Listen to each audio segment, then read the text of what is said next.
So a question I've gotten a lot since the ending of yesterday's game is, does Miami have a quarterback controversy?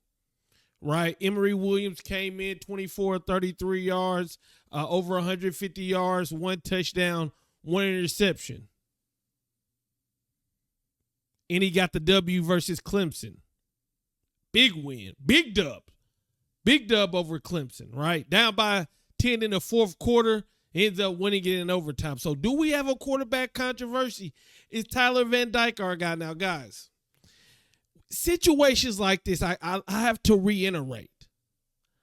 I'm not at practice. Most of you watching this video are not at practice. So we don't see day in and day out of what these quarterbacks look like, what they're doing, and how they're preparing.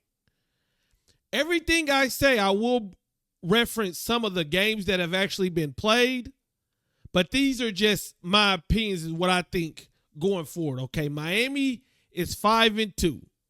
So let's talk about Tyler Van Dyke. I believe Tyler Van Dyke gives us the best chance to win. I think with the looking at the quarterback room, I think he gives us the better chance to win. You know, when you look at his stats, he's on pace to do great things, like I've been told from a lot of different people I've talked to about Tyler Van Dyke. Well, then somebody may ask, then what's the problem? Tyler's big problem is turnovers. And it seems like if he has one turnover and the game isn't going well, it kind of compounds, right? When you look at the two games we lost, Georgia Tech, North Carolina, multiple interceptions. So here's what I think. Okay, first of all, I think this staff is very connected to Tyler Van Dyke. When they hired Shannon Dawson, Mario Cristobal asked Tyler about it, or he included Tyler in the hiring search. So that tells me that Mario's going to be loyal to Tyler Van Dyke. You know, unless he starts doing something uncharacteristic, like, you know, like just not coming to practice or something like that, which is not like Tyler at all.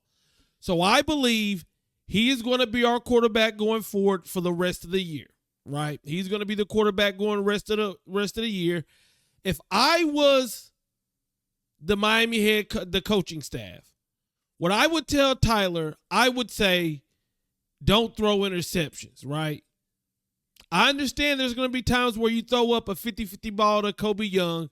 But look, if you read that zone, which I don't believe Tyler reads zones well, and I believe he's turned the ball over too much, just take the sack or just run, because I honestly believe our defense is good enough to keep us in games. When you look at the Clemson game, our defense forced 3 turnovers. They kept us in the game, and we ended up winning it. So tell Tyler, we like the way we like your arm strength. We like who you are as a quarterback. We like the delivery. But we just need you not to turn over the ball. And I guarantee if you do not turn over the ball, we will have a chance to win in the fourth quarter. But when you turn over the ball, it puts us in bad spots. I mean, hell, he turned over the ball in Georgia Tech. We should have won that game. Had 3 interceptions in that game. And then North Carolina, you know, we were still in the game, and then he stared down a receiver, zone route. It was zone coverage, it looked like. Linebacker picked it off. So I think Tyler Van Dyke gives us the best chance to win, but I think there needs to be a conversation about don't turn over the ball. Turnovers are going to happen, but having 2-3 interceptions, you're not going to win too many games like that. It's just not going to happen. Emory Williams, he went up against a good Clemson defense, but that first half he looked shaky. Balls getting batted. The short arm and throws, he looked shaky. Plus, you look at how very conservative the Miami coaching staff had him on. He ended up getting going once, and Mario said it during the game. If we don't have a penalty on first down or we don't lose yards on first down, Emory's going to do good. But it's hard to put out a true freshman on a 3rd and 15, 3rd and 20. But when we were able to keep him on schedule, he threw that little dime to Kobe Young. I forgot what route it was, but it was into zone coverage. I think they dropped 8. He threw it right in the middle, and Kobe Young was able to get the first down. That was a big-ass throw. But when I look at Emory Williams, I need more information to really tell you the type of quarterback he is, because we didn't get a lot, because you got to look at the coaches were very conservative. We know he was shaky in the first half.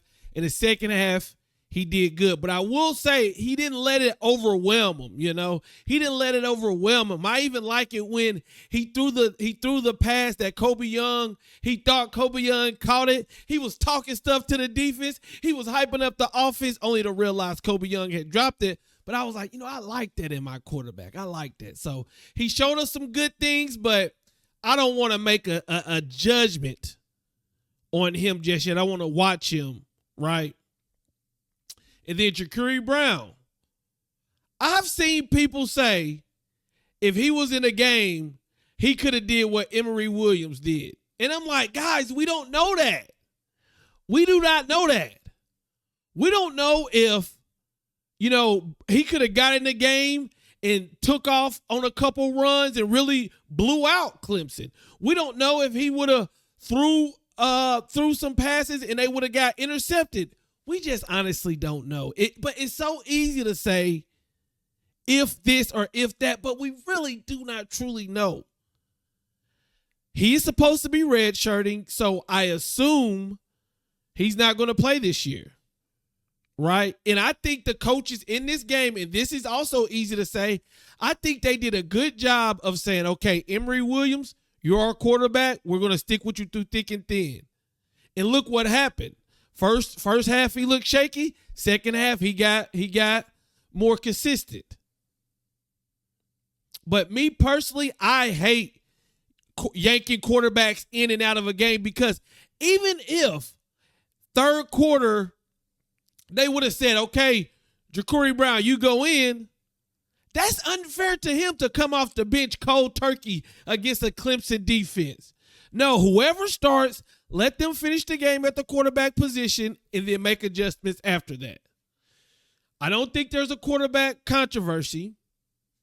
Tyler Van Dyke, to me, gives us the best chance to win, and I believe our coaches are loyal to him, but he needs to turn over the ball. Emory Williams, he had a good game when you look at all the circumstances of him being a true freshman, going up against a top 5 defense, and he got the job done. But we need more input. In Ja'Cory Brown, we don't know anything, because we don't know what he's been doing in practice. We don't know what he looks like. They just haven't played him. So that's how it looks. If I am Miami going into this offseason, you know what? I'm not even going to say that. I'm not even going to say that. We're 5-2. I'm going to worry about that. I'll tell you my thoughts on what I think we should do in the future with quarterbacks. I mean, I've already said it on this channel several times, but right now, I believe if Tyler Van Dyke is healthy, you bring Tyler Van Dyke out.